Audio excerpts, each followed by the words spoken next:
Magandang gabi mga inday. Kanina umaga nga pala, hinatid ko si Chloe at si Pearl sa kanilang school. Pagka-uwi ko naman, inasikaso ko ang sarili ko para sa pagpasok ko. Nalabatan pa nga kami ng e-bike. Kaya napaaga ang takbo ko. Hingal na hingal kaya ako pagdating ko sa school ko. Nako, kung maririnig nyo nga lang ang audio na ito, maririnig nyo kung gaano ko kahingal. Paano, pagdating ko, ang daming tao na nakaabang sa elevator, kaya gumamit na lang ako ng hagdanan dahil nahabol ko yung oras kahit hindi pa naman ako late. Sa mga oras na nga ito ay medyo binabagalan ko na rin yung paglalakad ko dahil nga ayan na yung pinto ng room na.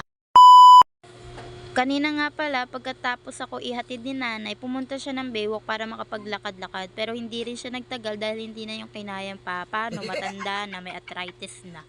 12:45 nga ay sinundo na rin ako ni nanay dahil uwian na namin. Ano pa ba?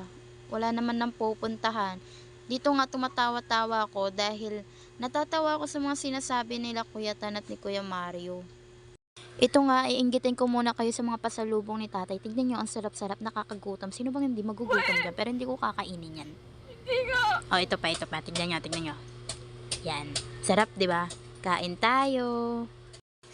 Ito nga pala yung mga pasalubong ni tatay. Oh, tignan nyo. Oh, di ba? Masarap, di ba? Bahala kayo magutom. Yun lamang. Salamat sa panonood.